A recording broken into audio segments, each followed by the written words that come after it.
State bank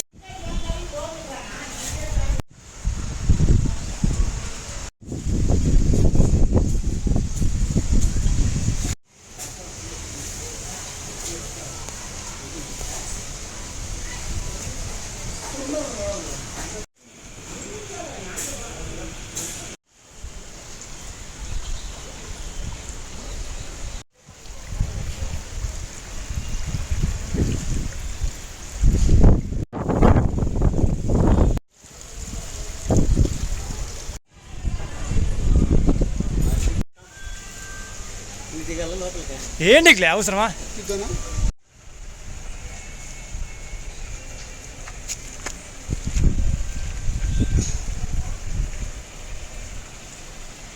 నువ్వు పక్కరా.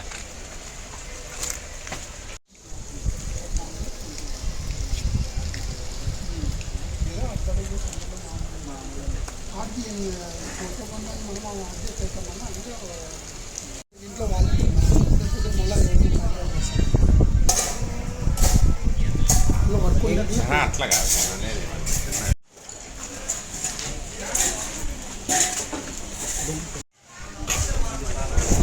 నా పేరు రమాదేవి. వాన వచ్చిందంటే ఇండ్లేకి నీళ్లు దూరుతాయి. ఆ ఎక్క అద్దుకు ఆ ఎక్క కట్టుకొని ఉంటే ఏం ప్రాబ్లము ఉండదు. ఇప్పుడు వంకకు జరిగింది కాబట్టి ప్రాబ్లము. ఇండ్లేకి వాన వచ్చిందంటే మొత్తం గేర్ అంతా నిండిపోతుంది.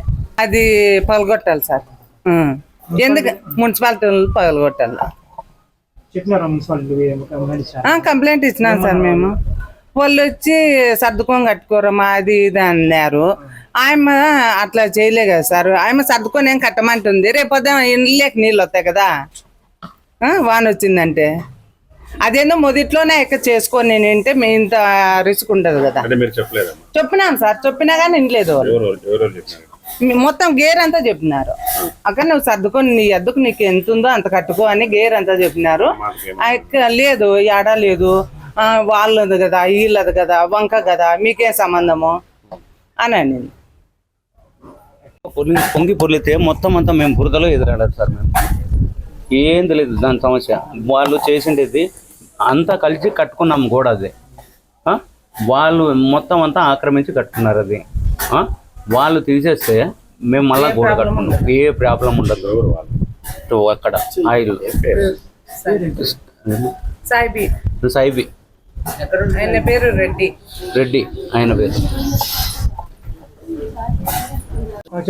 అనంతపురం జిల్లాలో కలెక్టర్కి అర్జీలు మున్సిపాలిటీలకు ఇచ్చిన ఇక్కడ సాయి నీళ్ళు అనే కాలువలో అక్రమంగా అర్జీలు ఇచ్చినా కూడా పట్టించుకోలే. చూడు బిల్డింగ్ ఎట్లా కట్టినా చూడు. కాలువలో నీళ్లు స్టక్ అయితే ఇళ్ళకి దూరి కాలువ నీళ్ళు తాగల్లా, కాలువలోనే పండుకోవాలా. అంత అక్రమంగా కట్టినా చూడండి. కాలువలో కొట్టామని అర్జీలు ఎన్ని ఇచ్చినా కూడా పట్టించుకోలేదు. కలెక్టర్ పట్టించుకోవాలా, మున్సిపాలిటీ వాళ్ళు పట్టించుకోవాలా.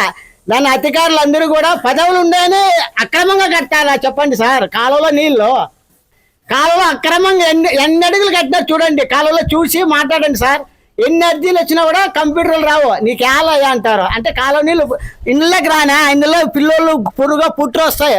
ఎంత చూడు కాలువలో అక్రమంగా కడతానండి. దాన్ని పట్టించుకునే వాళ్ళు ఎవరు లేరా చెప్పండి.